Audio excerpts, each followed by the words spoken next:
오늘도 하나님이 우리 가운데 오셔서 친히 말씀하시고 하나님의 말씀하신 대로 이루어지기를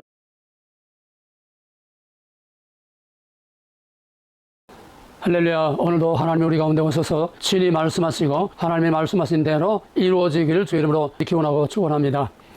오늘 하나님의 말씀은 전도서 1장 4절입니다. 전도서 1장 4절. 전도서 1장 4절. 다 같이 한 목소리로 봉독하겠습니다. 한 세대는 가고 한 세대는 오되 땅은 영원히 있도다. 이 간단한 말 속에 전 세계, 전 성경의 역사를 한마디로 압축하고 있습니다. 한 세대는 가고 한 세대는 오는 것이 이게 계속 작은 한 세대가 가고 작은 한 세대가 오고 이게 계속 쇠사슬처럼 연결돼 나가면서 그것이 어느 한 단계에서 큰 옛날과 또 큰 새 시대로 이렇게 갈라지고 이것이 마지막에는 영원한 창세기부터 계시록까지의 한 시대는 가고 계시록 이후 새하늘과 새 땅에 또 새 시대가 오는 것입니다. 전 성경의 구속사의 원리의 압축입니다. 이걸 우리가 한 샘플을 본다고 하면은 가장 큰 시대의 전환, 가장 큰 한 세대는 가고 한 세대가 오는 이 오리지널 가장 대표적인 모델이 뭐냐면은 BC와 AD입니다. BC로서 한 세대는 가고 또 한 세대는 오고 그 모델은 바로 출애굽 모델입니다. 모든 구속사의 모델은 출애굽 모델이라는 출애굽 모델이란 꼭 출애굽기만 말하는 게 아니라 애굽에서 나와서 가나안 땅에 들어가는 것까지 모세 오경과 여호수아서까지가 전 성경 구속사의 모델입니다. 여호수아 1장 1절에 보게 되면 내 종 모세가 죽었으니 한 세대가 지나갔다는 겁니다. 광야의 시대가 지나갔다는 겁니다. 옛 시대가 지나갔다는 겁니다. 상징으로 말하면 구약의 시대, 율법주의의 시대는 지나갔다는 겁니다. 이제 너는 일어나 이 백성을 이끌고 내가 너에게 지시한 들어가라. 이 요단강을 건너서 내가 너에게 약속하는 땅에 들어가라. 그래서 여호수아 1장 1절로서 옛 시대와 새 시대, 여호수아 이전과 여호수아 이후. 여호수아가 뭡니까? 예수와는 예수입니다.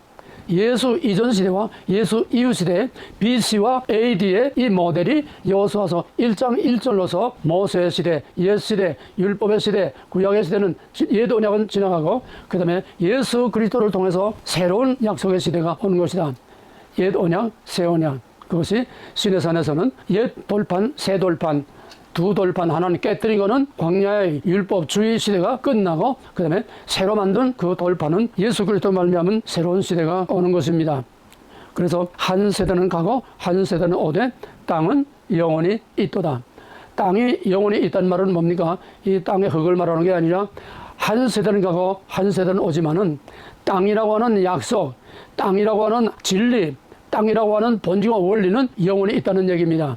형태는 바뀌어도 한 시대가 지나가고 한 시대가 또 새 시대가 오는 계속 반복돼 가지만은 형태와 무대와 모든 이런 상황은 달라도 본질은 같다는 거며 그 진리는 같다는 거면 뭡니까? 옛 언약이나 새 언약이나 언약이라고 하는 하나님과 나와의 관계, 하나님과 백성과의 관계, 나는 너희 하나님, 너희는 내 백성을 하는 시내산에서 맺은 이 언약의 본질, 주권, 언약, 거룩이라고 하는 이 언약의 본질만은 영원히 변하지 않는 겁니다. 이건 이 땅에서만 아니라 새하늘과 새 땅까지 계속되는 것이 영원한 언약입니다.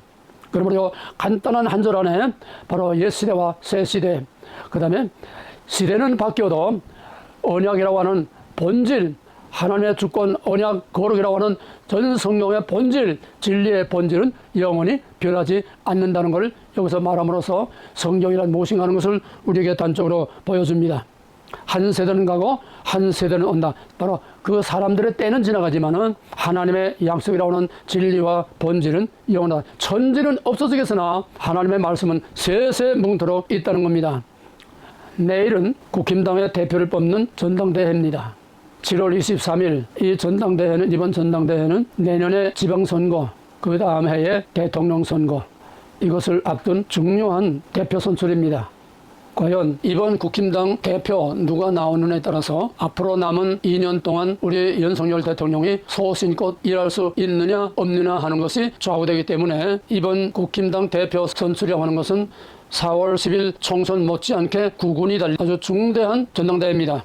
지금은 국제적인 정치나 국내 정치나 또 세계가 모두 다 급변하는 전 세계가 막 그냥 뒤흔들리고 나라와 나라 또 문화가 막 뒤죽박죽 뒤섞여버리는 이런 격동의 변화의 시대입니다. 문제는 이런 변화가 어떤 변화를 하는 겁니다. 망가지는 변화냐, 더 좋아지는 변화냐, 포지티브냐, 네거티브냐, 긍정적이냐, 부정적이냐, 이것이 개혁이냐, 혁명이냐. 개혁과 혁명은 다릅니다. 개혁은 리모델링입니다. 기본 틀, 기본 뼈대, 기본 원리는 놔두고 좀 더 편리하게 뭐 주방을 바꾼다든지 뭐 화장실을 바꾼다든지 이렇게 리모델링 하는 것이 이게 개혁입니다. 다시 말하면 전통과 원리는 그대로 놔두되 전통과 보수의 가치는, 헌법의 가치는, 자유의 가치, 보편적 가치는 원리 본질을 그대로 놔두되 방법에 있어서 이것을 개혁하는 것이 이게 바로 개혁입니다. 리포메이션입니다. 그 다음에 개혁을 잘못 오해하면은 이게 혁명이 됩니다. 기존의 모든 전통적인 가치와 원리를 완전히 부정하고 완전히 판을 바꾸는 거. 이거는 혁명입니다. 리볼루션. 우리 종교개혁 하는데 그걸 우리는 두 가지로 다 이해를 해야 됩니다. 형태상으로는 종교개혁이 아니라 종교혁명입니다. 캐톨릭의 시스템과 캐톨릭의 교리와 캐톨릭의 모든 것을 완전히 부인하고 다시 초대교회의 사도들의 신앙, 예수 그리스도의 신앙, 그거를 오리지널을 다시 회복하는 그런 의미에서 형태상으로는 개혁입니다만은 본질에 있어서는 완전히 혁명입니다. 캐톨릭의 본질을 완전히 부정하는 거예요. 천년 동안의 캐톨릭의 전통과 이거를 다 부정하는 겁니다. 완전히 새 판을 짜는 게 이게 종교개혁이기 때문에 우리는 종교개혁이라는 말과 형태상의, 제도상의 이런 개혁이라는 말과 그렇게 되면 캐톨릭의 뼈대는 그대로 놔두고 뭔가 리모델링 하는 게 종교개혁입니다. 루터교는 지금 중간에 어정쩡해요. 우리 개혁교회하고 캐톨릭하고 중간에 어정쩡하기 때문에 루터교는 종교개혁이라고 할 수도 있습니다. 왜? 루터는 종교개혁의 과도적인 과정이기 때문에 이거를 체계적으로 완성한 것이 칼빈입니다. 그러므로 칼빈은 로만 캐톨릭 자체를 아주 치를 떨면서 막 부정합니다. 그것이 바로 종교혁명입니다. 루터가 개혁을 했다고 하면은 바로 칼빈은 종교혁명을 한 겁니다. 지금 우리가 급변하는 시대에 살고 있는데 이런 변화가 긍정적이냐 부정적이냐, 좀 더 좋은 쪽으로 변화가 되느냐 나쁜 쪽으로 변화가 되느냐, 보수의 전통적인 가치, 자유의 가치, 보편적 가치, 인간의 양심과 그런 보편적 가치의 원리를 그대로 놔두고 뭔가 좀 방법에 있어서 보다 더 새롭게 이렇게 리모델링 하는 거냐, 아니면은 전통적인 가치와 권위와 모든 질서를 체계를 다 완전히 부인하고 완전히 새로운 것으로 바꾸느냐, 거기에 따라서 개혁이냐 혁명이냐 여기에 좌우가 되는 것입니다. 어쨌거나 지금은 급변하는 시대에 시대와 역사의 흐름을 우리가 거역할 수도 없고 부정할 수도 없습니다. 좋든 싫든 잘되든 못되든 이 급변하는 이 시대 자체를 우리가 부정할 수도 없고 거부할 수도 없고 피할 수도 없습니다. 이거는 어쩔 수 없는 시대의 흐름입니다.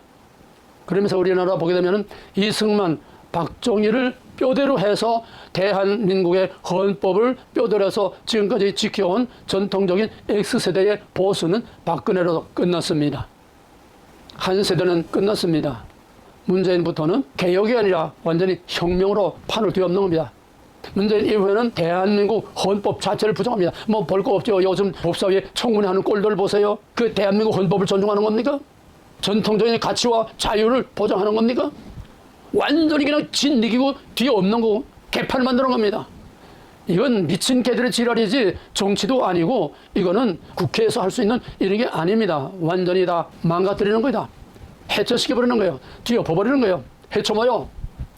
대한민국을 걸려조박치처럼 만드는 이거는 개혁이 아닙니다. 이거는 혁명으로 가는 가장 치사스럽고 더러운 과정입니다. 통일, 적과 혁명. 지금까지는 그래도 힘겹게 어떤 어려움이 많았어도 그래도 힘겹게 대한민국 자유민주공화국의 그 기본 틀을 그래도 흐트리지 않고 잘 이거를 그냥 애써가면서 지켜왔는데 박근혜 탄핵부터 헌법은 다 깨진 거예요. 박근혜 탄핵부터 대한민국의 정체성은 다 깨진 겁니다. 완전히 짓밟고 완전히 짓이겨지고 완전히 무시를 당하고 완전히 판이 바뀌는 겁니다. 급진적인 변화가 일어난 겁니다. 그러므로 이 시대의 변화라는 것은 잘 됐건 못 됐건 잘했건 못 됐건 시대의 변화는 우리가 부정할 수도 없고 싫다고 한다고 안 되는 것도 아니고 그걸 멈춰놓을 수도 없고 우리가 할 수 없습니다. 시대의 흐름이라고 하는 이 변화에 격동하는 이 시대의 흐름과 변화는 우리가 막을 수 없습니다. 좋든 싫든 이승만 박정희가 목숨을 걸고 지킨 X세대의 자유 보수는 이미 끝났습니다. 이제는 좋든 싫든 원하든 원치 않든 문재인이가 말한 대로 우리가 경험해보지 못한 세상, 이게 완전히 판을 바꾸는 혁명이죠. 그 말을 아마 그때 이해한 사람은 아마 거의 없을 겁니다. 다 좋게 해석했겠죠. 좋게 생각했겠죠. 좋은 의미에서, 긍정적인 의미에서 우리가 경험해보지 못한 세상이 아니라 파괴에 있어서 우리가 경험해보지 못한 세상을 만들겠다니 다 뒤엎겠다는 얘기입니다. 이 혁명이죠. 그러니까 박근혜 탄핵 안 되면은 혁명을 해서라도 끌어내리고 뒤집겠다고 그러지 않았어요? 긍정적이든 부정적이든 판을 뒤엎는 겁니다. 그래서 지금 전 세계는 좋든 싫든 원하든 원치 않든 MZ 시대, 2030 젊은 세대들의 의식구조, 그러한 사고방식, 그러한 질서와 문화와 그러한 것으로 이제는 전 세계가 자꾸 바뀌는 겁니다. 다시 말하면 세대가 옛 시대, 구시대, 노인들의 세대, 70, 80, 박정희, 이승만 때 그 보수 태극기 흔들던 이거는 이제 다 끝났다는 얘기예요. 이제는 전 세계가 다 세대가 젊어집니다. 이전 세대는 지나가고 새로운 젊은 세대들의 의식구조와 문화와 이것이 오는 거예요. 가장 상징적인 것이 바로 한류와 방탄소년단이, 그것이 지금 이 시대의 변화를 상징하는 겁니다. 이 시대가 어떻게 변해가는가. 지금 전 세계가 지금 난리인데 그것 때문에 나라가 다 그냥 왔다 갔다 흔들리는 판이고, 그것 때문에 나야 우리 나라를 코리아로 바꾸자 하는 그런 나라까지 있는 판인데 우리하고는 전혀 상관이 없어요. 도대체 그 미친 지역의 춤 같은 그런 춤이 우리에게는 아무 반응이 오질 않아요. 이게 벌써 구시대와 새시대, 이게 시대의 변화가 어떻게 흘러가느냐. 옛시대 지나가고 이제는 새시대를 좋든 싫든 이제는 방탄소년단이 유엔에까지 가서 하는 세상인데 지금 세계 안 간 나라가 없고 그 영향을 안 받는 나라가 없어요. 이게 뭐냐? 바로 그 MZ 세대라고 하는 젊은 세대로 지금 늙은에서 젊은 세대, 좋게 말하면 보수에서 진보로 격동하는 이 세상에서 격동하듯이 이렇게 급변하는 이 세계사의 흐름은 아무도 막을 수 없습니다. 바로 이 변화의 경계선에 서 있는 것이, 변화의 이 중심에 지금 서 있는 것이 이번 국힘당 대표를 뽑는 전당대회라고 말해도 조금 더 하자가 없을 줄 압니다. 이번 국힘당의 대선은 대한민국이 우냐 좌냐, 대한민국이 그대로 보수의 틀을 가진 개혁으로 가느냐, 아니면은 완전히 판을 뒤엎고 본질과 원리와 시스템 자체를, 대한민국 헌법의 시스템 자체를 뒤엎는 혁명으로 가느냐, 이것이 이번 누가 대표를 나오느냐 거기에 따라서 결정이 될 것입니다. 우리나라의 운명이 이미 옛 시대는 박근혜로 끝났다고 하지만은 그래도 그 뼈대를 가지고 그걸 개혁해 나가는 개혁으로 간다면은 그거는 바람직스러운 겁니다. 그런데 그 뼈대 자체를 시스템과 그 본질, 원리, 자유, 보편적 가치, 시장경제 이 자체를 지금 민주당처럼 부정하면은 그건 대한민국은 이제 끝나는 겁니다. 그렇게 중요한 시점에 와 있습니다. 이거는 어쩌면 4월 10일 총선보다도 더 중요합니다. 왜? 마지막 대한민국의 가치를 지킬 마지막 보루가 국힘당인데 국힘당이 작용화되면은 대한민국은 그냥 다 끝나버리고 마는 겁니다. 대통령이 뭘 할 수 있습니까? 아무것도 할 수 없어요. 국힘당에서 대통령을 딱 지키고 같은 목적, 같은 길을 같이 갈 때에 그래도 희망이 있지. 벌써 윤석열이하고 한동훈이하고 벌써부터 그냥 처음부터 갈라지기 시작하지 않습니까? 그게 어떤 결과를 가져올는지까지는 우리가 미리 말할 수 없습니다. 거기에 따라서 세례 요한이 구약의 마지막 선지자인 것처럼 윤석열이는 옛 시대의 마지막 주자이고 한동훈이가 새 시대의 선두주자로 나올런지 우리는 아직도 단정할 수가 없습니다. 보편 타당성이 입증된 원칙과 가치를 지키는 겁니다. 보편 타당성이 입증된 원칙과 가치, 한마디로 말하면 헌법적 가치입니다. 한마디로 말하면 자유입니다. 한마디로 말하면 양심과 보편적 가치, 헌법과 자유를 말하는 겁니다. 그런 자유, 그런 보편적 가치를 지키자는 게 보수입니다. 왜 보수 꼴통 소리를 듣느냐? 이거 그냥 뿌리 하나만 붙들고 나무가 자라질 않아요. 그 뿌리와 원칙과 원리는 그대로 있대 나무가 자꾸 자라면서 거기서 가지도 뽑고 꽃도 피고 열매도 맺고 이게 개혁이 돼야 되는데 보수가 개혁이 안 되는 보수가 되니까 보수 꼴통이라는 썩어 빠진 쓰레기로 취급을 받는 겁니다. 이 보수가 개혁을 하지 않고 서로 그냥 부패, 타락, 그저 낀마이 폭행, 그저 서로 뇌물 주고 받고 서로 정략을 따라서 그냥 치고받고 싸우고 보수가 보수의 가치를 지킬 수가 없었습니다. 그러니까 지금 진보가 길을 펴고 지금 내 세상이다, 천지를 다 뒤흔들고 있습니다.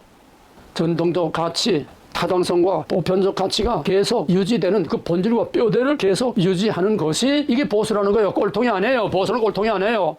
우리가 하나님의 말씀을 성경에 있는 그대로 하나님의 창조와 성경의 완전 영감 계시와 예수 그리스도의 십자가의 구속과 부활과 재림, 성경에 있는 그거를 그대로 가지고 있으면서 우리가 여러 가지 선교의 방법이라든지 목회의 방법이라든지 이런 방법과 형태에 있어서는 얼마든지 개혁할 수 있습니다. 이게 개혁교회입니다. 개혁교회는 끊임없이 개혁하라는 거예요. 번지고 원리를 뒤엎으려는 게 아니에요.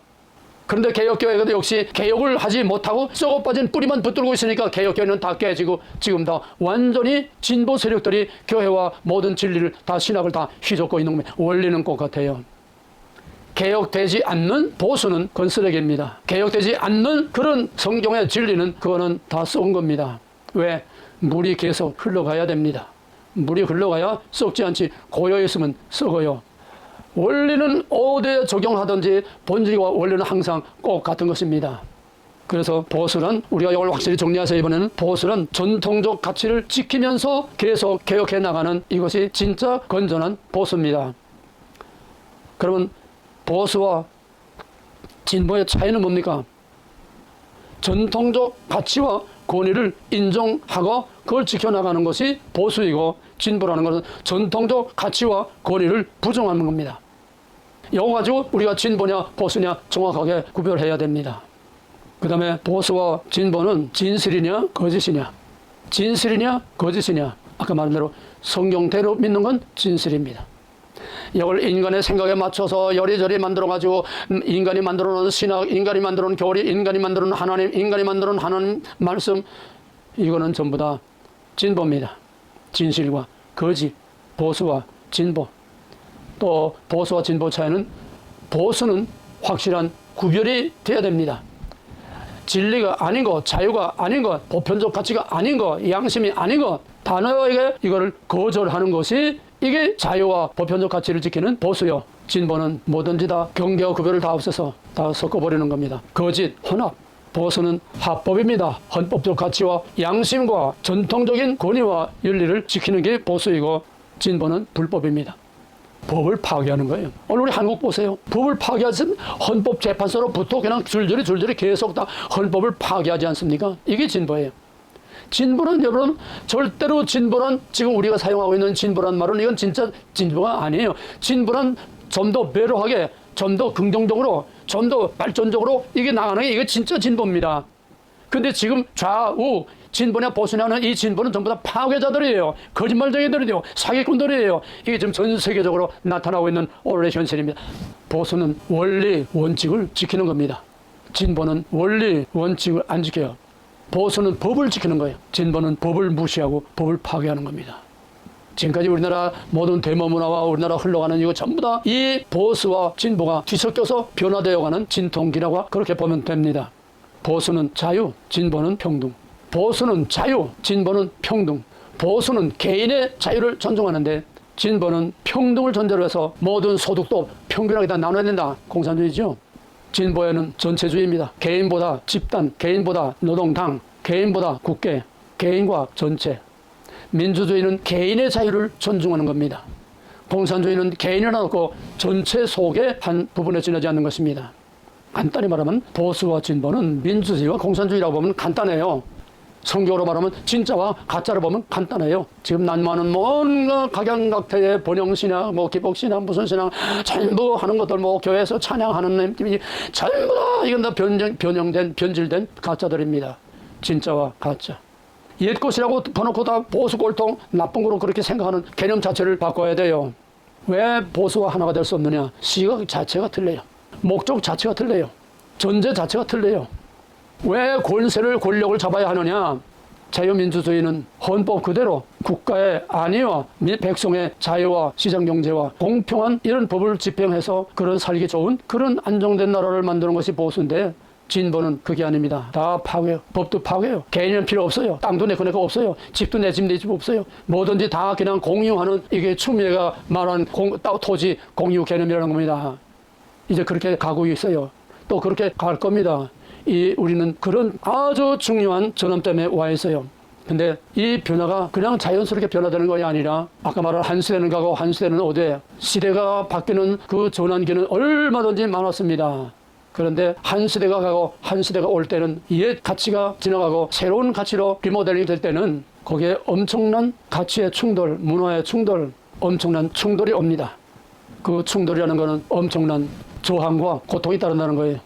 가장 대표적인 것이 아까 말한 것처럼 BC와 AD, 옛 시대와 새 시대, 구약의 시대와 율법주의 시대와 바리새인들의 시대와 제사장들의 시대와 참 제사장인 예수 그리스도, 참 성전인 예수 그리스도 형태에서 본질로 바뀌는 이 과정이 너무너무 힘들어서 성전 파괴로부터 시작된 이 변화의 과정은 예수 그리스도 십자가에 죽으시고 그 후에 예루살렘 성전이 마지막에 돌아라도 돌려남지 않고 다 파괴되는, 유대인들이 온 세계 다 흩어지는, 유대교가 다 이제 거기서 흩어지고 끝나버리면은 여기까지 바벨론 포로 70년, 그 다음에 중간기 말라기에서 마태복음까지 중간기 약 400년, 그 다음에 예수님 오신 이후에 예루살렘 성이 다 파괴되는 70년, 그래서 약 514년, 형태에서 본질로 바뀌는 과정이 514년. 그뿐입니까? 초대교회 시대 계속되죠. 얼마나 유대인들의 반항과 유대인들의 그 핍박과 로마를 앞세운 핍박, 무려 300년 동안 초대교회가 핍박을 받았습니다. 이게 뭡니까? 한 질서와 가치가 바뀌는 데는 그만한 충돌이 일어난다는 거예요. 문화 충돌,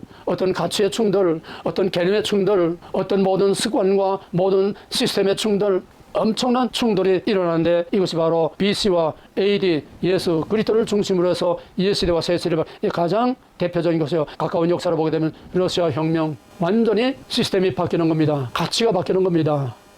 원리와 원칙이 바뀌는 겁니다. 혁명입니다. 혁명은 말할 것도 없이 엄청난 충돌과 엄청난 고통과 엄청난 희생이 따라옵니다. 러시아 혁명 때 얼마나 죽었는지 그건 아직 지금 통계도 없습니다.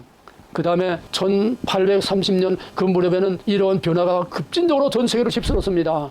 그 다음에 거기에 이어서 프랑스 혁명에 얼마나 많은 사람을 죽였습니까?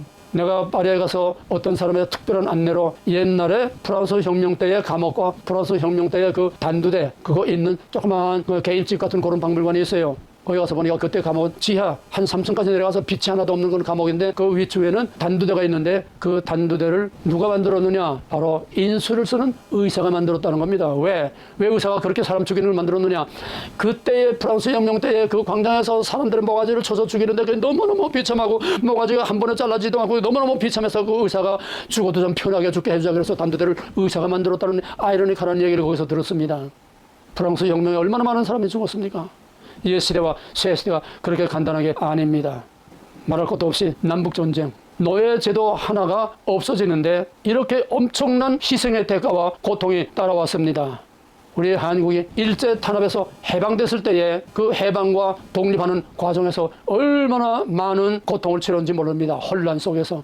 말할 것도 없이 6.25는 우리나라 역사에서 그저 전쟁이 아니라 우리나라 역사에서 문화와 종교와 모든 가치 체계가 막 뒤흔들리는 엄청난 역사적인 변화입니다.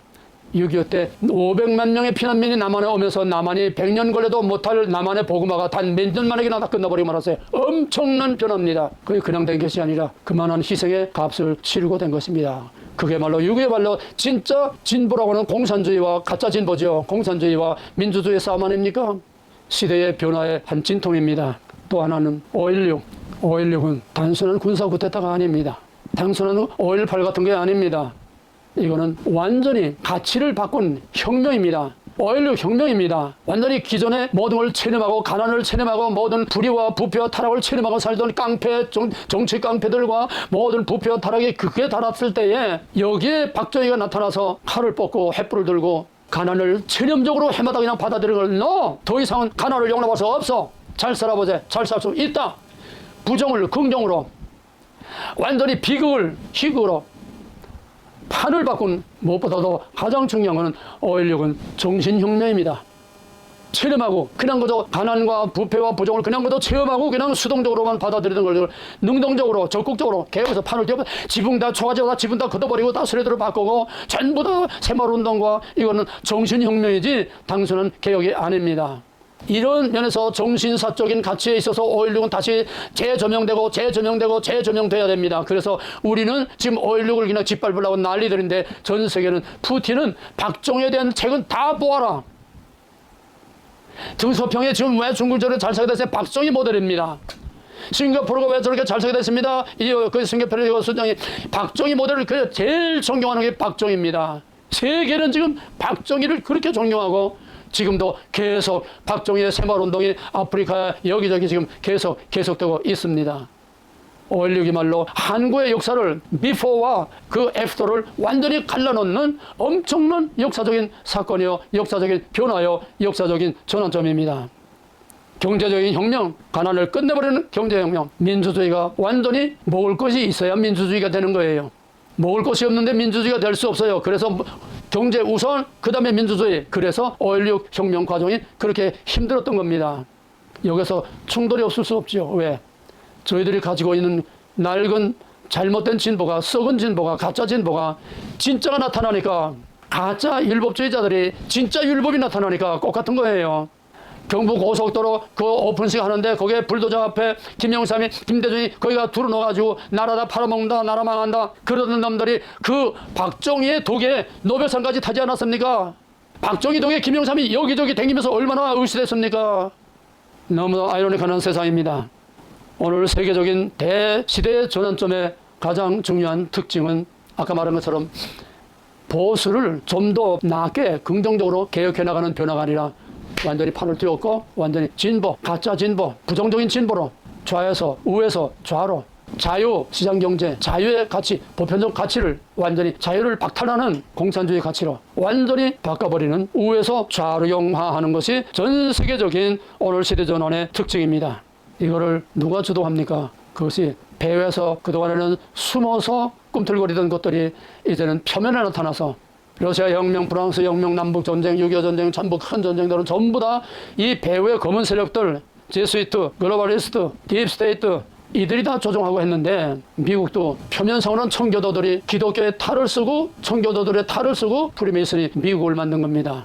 다 숨어서 했는데 1990년대 경부터는 이제 노골적으로 내놓고 프리메이슨 딱지를 차에다 딱 붙이고 다니고 프리메이슨 리치를 그냥 다 여기저기 우리 교회처럼 다 간판 걸어놓고 하고 노골적으로 표면적으로 나타나 행동한 이게 바로 우리가 겪었던 코로나 사태예요. 엄청난 희생의 대가를 치렀습니다. 옛 가치와 새 가치 이 충돌 그 하나의 또 하나의 충격적인 것이 이번 트럼프 암살 음모입니다.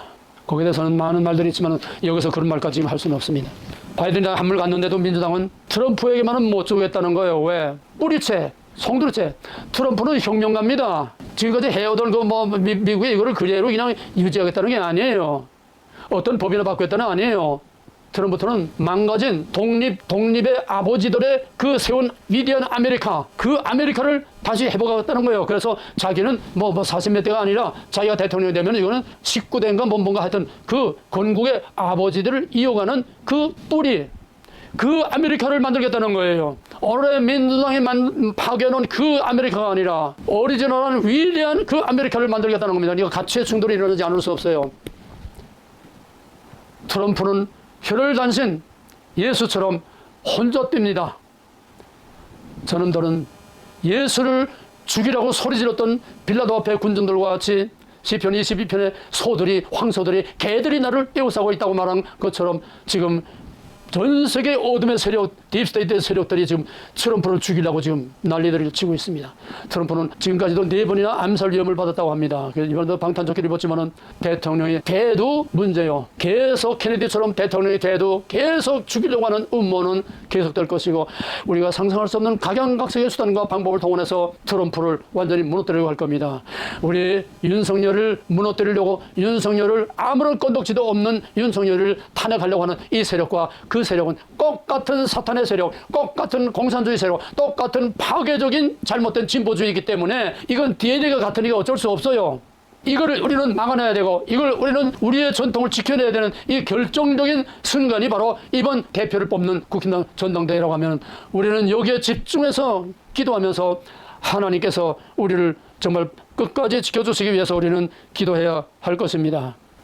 조금 더 자세히 설명할 시간이 없으니까 그건 이제 생략하겠고 지금 미국과 한국은 그런 의미에서 똑같은 전 세계적인 격동하고 급변하는 이런 변화의 시대의 한 모델, 옛 질서와 새 질서, 옛 가치와 새 가치, 보수와 파괴적인 잘못된 진보의 충돌의 그 한 핵심에 지금 와 있습니다. 경계입니다. 사느냐 죽느냐, 자유민주주의냐 공산주의냐, 개인의 자유가 보장되느냐 개인의 자유가 박탈되는 평균. 우리는 지금 엄청난 역사적인 전환점에 와 있습니다. 여기에서는 오직 프레임과 프레임, 완전히 프레임을 씌워서 좌냐 우냐, 완전히 적이냐 아군이냐, 완전히 프레임을 완전히 만들어서 영원한 진영 전쟁으로 가는 것밖에는 해결의 방법이 없습니다. 프레임 전쟁, 진영 전쟁, 이거는 옛날과 같은 단순한 정치적인 어떤 정파적인 그런 문제가 아닙니다. 그럼에도 불구하고 우리는 이 시대적인 변화와 시대적인 변화의 요청, 긍정이든 부정이든 시대적인 변화의 요청을 우리는 부정할 수도 거절할 수도 피해갈 수도 없습니다. 마지막으로 지금 국힘당에 이미 다 된 거나 마찬가지 정도로 유력하게 지금 나오고 있는 건 말할 것도 없이 한동훈이죠. 그러면 이제 또 클로즈업 하겠습니다. 한동훈, 그는 누군가? 긍정적이든 부정적이든 한동욱이 혜성과 같이 갑자기 알지도 못하던 사람이 윤석열처럼 그냥 갑자기 그냥 윤석열 덕에 법무장관하고 그냥 국회를 휩쓸고 막 떠오르니 한동훈이 떠오른 것은 우연이 아니라 급변하는 격동하는 이런 급변하는 시대에 이 변화를 주도할 개혁자로서 등장한 것입니다. 긍정적인 개혁자가 될 수도 있고 부정적인 개혁자가 될 수도 있는데 지금 여기에 경계선에 지금 서 있는 것이 이번 국힘당 전당대회입니다. 그러면 그 한동훈은 누구냐? 긍정적이든 부정적이든 한동훈은 분명히 시대의 요청에 따라서 등장하고 시대의 요청에 따라서 나타난 개혁자는 분명합니다. 이런 개혁이냐 지금. 그런 의미에서 우리는 한동훈의 정체를 깊이 새겨볼 필요가 있습니다. 첫째로 한동훈이는 어쩌면 문재인과 한동훈이 그렇게 꼭 같을 수가 있습니까? 무슨 말입니까? 한동훈이 4월 10일 총선 그 한참 선거 운동하고 돌아다닐 때 한동훈의 캐치프레이즈가 뭐냐 하면은 함께 가면 길이 생긴다. 이거 아무 생각 없이들 다 듣고 넘어갔지요. 함께 가면 길이 생긴다. 이 한동훈의 슬로건인데 그게 어디서 왔나 하면 문재인이 같이 가면 길이 생긴다. 문재인이 같이 가면 길이 생긴다. 이거 어디서 온가 하면 문재인이 하나님처럼 존경하고 떠받드는 간첩 신영복 선생. 문재인이 그렇게 존경하는 신영복 선생이 말한 건데 신영복 선생은 뭐라면 함께 걸으면 길이 생긴다. 요 공산주의 전향하지 않은 간첩 신영복이 한 말, 문재인이 한 말을 한동훈이가 꼭 같이 했습니다. 여러분 보세요. 신영복이 한 말, 함께 걸으면 길이 생긴다. 문재인, 같이 가면 길이 생긴다. 한동훈, 함께 가면 길이 생긴다. 이렇게 꼭 같을 수 있습니까? 이거 보면 다른 거 볼 거 없죠. 문재인 이코르 한동훈 이코르 신영복 이코르 같다는 거예요. 이코르 뭡니까? 공산주의자죠. 이거 하나면은 얘기는 끝나는 거예요. 왜? 이건 자기가 한 거지 누가 갖다 딱지 붙은 게 아니기 때문에 나는 이거다. 내 정체는 이거다. 내 갈 길은 이거다. 나는 문재인과 신영복의 그 길을 갈 거다. 이미 자기 정체를 선언한 겁니다. 그야 더 볼 거이 없어요. 그 다음에 두 번째는 총선에서 비대위원장 맡으면서 그 다음에 자기 주변의 인사와 또 공천 최고위원과 공천위원들을 만들고 공천한 그 모든 과정, 비대위원장에서 4일 10일 총선을 치르는 그 과정에서 드러난 것이 주위에는 바로 그 길을 같이 갈 수 있는 사람들을 주워 모았습니다. 첫째로 공천에 있어서 당선에 유력한 쨍쨍한 보수 인사들은 다 완전히 다 제거했고, 그 다음에 당선에 가망이 전혀 없는 완전한 신진 세대교차라는 이름 하에서 운동권 또는 친중 세력, 진보 세력들로 완전히 바꿔놨습니다. 물론 그 중에서 스타 같은 사람들이 나오긴 했습니다만 한두 명. 이거 뭡니까? 전통적 가치를 부정하는 거예요. 지금까지 대한민국의 정체성과 그 헌법 정신을 그나마 썩어서도 지켜온 그들을 완전히 다 제거하고 완전히 진보 세력들로 바꿨는데 이게 국힘당의 참패의 원인, 처음부터 다 계산된 참패입니다. 왜? 4월 10일 총선에서 강한 보수의 기둥들이 왁 고개 차면은 자기의 가는 길이 달라지기 때문입니다. 함께 간다는 건 뭡니까? 자기와 노선이 같은 사람은 함께 간다는 거예요. 노선이 다른 사람은 공산주의에서는 다 숙청하는 겁니다. 4월 10일 공천에서 보수들 다 숙청한 겁니다. 그 다음에는 세 번째로 뭐라고 했냐면 지금 국힘당은 너무 오른쪽으로 와 있다.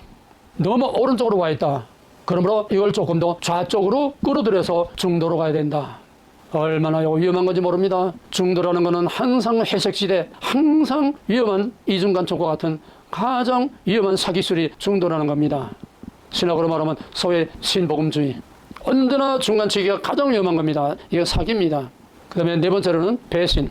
박근혜 탄핵에서 그렇게까지 하지 않아도 되는데 적극적으로 박근혜를 36년 동안 감옥에 쳐넣는 박근혜 탄핵에 주동적인 역할을 했고, 그와 함께 보수 인사들 완전히 죄 없는 거 다 뒤집어 쓰여서 200명을 박근혜와 함께 깜빵에 가다 놨습니다. 이건 혁명입니다. 전통적 가치, 기존의 질서, 기존의 원리를 완전히 다 박살내고 완전히 시대를 바꾸겠다는 하나의 혁명적인 겁니다.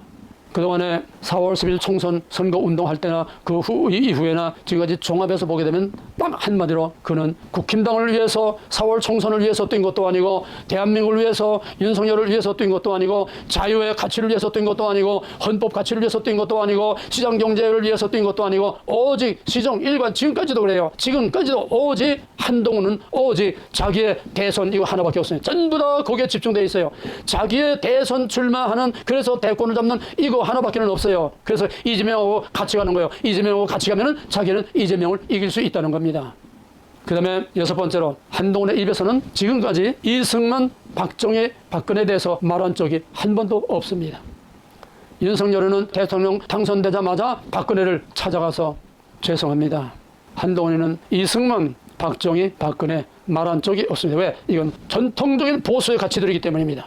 그거는 곧 자유민주주의 헌법과 대한민국 역사를 부정하는 것입니다. 이게 공산주의입니다. 그 다음에 일곱 번째로 국힘 당사에 믿을 수 없는 얘기예요.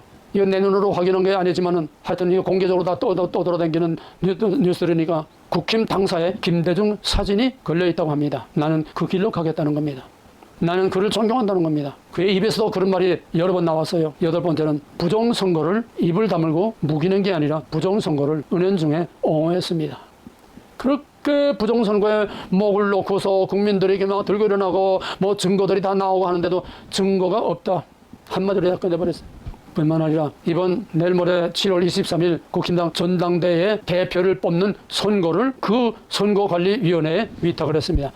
오늘 보니까는 자체에서 선거관리를 할 수도 있고 선거관리위원회에 위탁할 수도 있다. 이렇게 돼 있어요. 근데 그 자체에서 하지 않고 선거관리위원회에 대표 뽑는 걸 위탁했다. 그럼 보나마나 뻔한 거 아닙니까? 자기 꽂아놓고 대표되는 거 아닙니까? 그럼 이 9가지 여기서 그 밖에 긍정적으로 자유민주주의 헌법, 시장경제, 보편적 가치, 개인의 중요성 이거를 강조하고 그런 쪽으로 포지티브한 개혁을 하려고 하는 이런 표시는 전혀 하나도 없다는 겁니다. 국힘당 이번 전당대회는 구, 신, 보수와 진보, 건설과 파괴, 자유와 압박 이 경계선에 서 있는 것이 이번 국힘당 전당대회인데 불행하게도 거기에 개혁자 한동훈은 완전히 우를 좌로 뒤엎어버리는 혁명가인 긍정적인 개혁자가 아닙니다. 문제는 지금 전 세계의 모든 현대사의 흐름은 다 네거티브, 악좌경, 공산 독재로 간다는 겁니다. 왜? 이거를 뒤에서 움직이는 큰 세력이 바로 어둠의 권세, 딥스테이트, 워낙 큰 세력이 궁극적인 목적이 적그리스도가 다스리는 단일 정부, 단일 종교, 단일 지도자에 의한 단일 세계를 만드는 것이 이들의 목적이기 때문에 이건 사탄의 왕국이지요. 신경을 만드는 겁니다. 지금 한동훈이 기회냐 위기냐 진짜 보수 가치를 다시 한번 또 개혁을 해서 완전히 잘못된 썩어빠진 왜곡된 이 보수를 진짜 헌법 정신과 양심과 보편적 가치와 참 인간의 민주주의의 개인을 존중하는 이 자유를 다시 회복해서 튼튼한 트럼프가 건국의 아버지들의 위대한 아메리카를 다시 회복하겠다 하는 이런 목표를 가진 개혁자냐 아니면 다 뒤엎고 완전히 좌양자하는 개혁자냐. 그러면서 한동훈은 위기냐 기회냐 좌냐 우회냐 바른 개혁을 하면은 제2의 박정희가 될 수 있습니다. 그런 놈이 할 수 있습니다. 그런 개혁자로 등장한 겁니다. 그런데 잘못해서 잘못된 세력의 조종을 받아서 잘못 가면은 제2의 문재인이 되는 겁니다. 제2의 박정희가 되느냐 제2의 문재인이 되느냐 그런 의미에서 한동훈이냐 이재명이냐는 별 의미가 없는 줄로 압니다. 왜? 이재명이 되든 한동훈이 되든 결국 가는 길은 같기 때문에. 루터는 누가 말잔둥에 올라타느냐에 따라서 그 말에 가는 길이 달라진다고 그랬습니다. 누가 말잔둥에 올라타느냐에 따라서 이제는 국힘당은 한동훈이가 말잔둥에 올라타는 것은 불 보듯 뻔합니다. 왜? 선거관리위원회까지 거기서 했으니까. 그러면 그가 어디로 갈까 하는 뻔합니다. 이제부터 대한민국은 더 암담하고 더 정말 어렵고 더 큰 위기의 수렁으로 말려 들어갈 수밖에 없습니다. 과연 윤 대통령이 남은 2년 동안에 뭘 할 수 있겠는가? 민주당이 완전히 손발 다 족쇄를 채우고 그 밑에 있는 모든 사람들도 하나하나 다 족쇄를 공무원들 다 족쇄를 채워서 판사 검사 다 족쇄를 채워서 말도 못하게 하고 수사도 못하게 하고 재판도 못하게 하고 지금 이 지경이 만들어놨는데 거기다가 여당까지 그와 합세해서 윤 대통령을 탄핵하는 이런 쪽에 그 힘을 합친다고 하면 윤 대통령이 과연 몇이나 갈 것이며 설사 버티고 간다 해도 그가 무슨 일을 할 수 있겠느냐. 마지막 결론은 간단합니다. 한동훈을 하나님이 쓰시면은 제2의 박정희가 될 수 있고 사탄이 쓰면은 영원한 지옥으로 가는 공산혁명가, 공산혁명의 영웅이 될 수도 있습니다. 지금 우리는 이렇게 중차대한 국가의 운명을 놓고 하나님 앞에 목 놓아 기도할 수 있기 바랍니다. 대답은 하나님이 한동훈이 국회의원 대표되는 건 뻔한 사실이가 하나님이 한동훈을 이렇게 쓰느냐 저렇게 쓰느냐, 하나님은 악한 날에 악인을 적당히 들어 쓴다고 했는데 하나님께서 한국에 돌이킬 수 없는 위기로 한동훈을 이렇게 좌양자로 쓰느냐, 아니면 다시 되돌리고 회복하는 트럼프의 정신 가지고 대한민국의 건국 정신을 다시 회복하는 그런 일꾼으로 하나님이 쓰느냐, 하나님의 손에 달렸습니다. 우리 암만 떠들어도 소용없어요. 역사를 주관하시는 이는 하나님이십니다. 하나님 앞에 목 놓아 부르짖고 마지막 기도를 할 수 있기를 주님을 간절히 부탁하고 간절히 축원합니다. 이제는 하늘과 땅을 진동시키고 다시 와서 모든 가짜들을 다 불속에 놓고 거짓말하는 자들과 그를 따르는 자들을 다 불속에 집어넣고 하나님의 정의를 따르는 모든 거룩한 백성들을 빛 가운데로 인도하시는 우리 주 예수 그리스도의 다시 오심과 그의 크신 은혜와 우리를 이렇게도 저렇게도 쓰시되 우리 대한민국을 마지막 때에 하나님이 들어 쓰시려고 작정하신 하나님의 그 크신 사랑과 될 수 없는 것을 될 수 있게, 믿을 수 없는 것을 믿을 수 있게, 망할 수밖에 없는 것을 망하지 않게, 사람이 생각할 수 없는 하나님의 위대한 일을 해내는 보혜사 성령의 감화감동 역사하심이 오늘 좌우의 경계선에, 좌우의 갈림길에 서 있는 우리 대한민국과 이번 국힘당과 또 앞으로 우리 윤석열 대통령과 이 나라에 이제로부터 영원토록 함께 있을지어다. 아멘.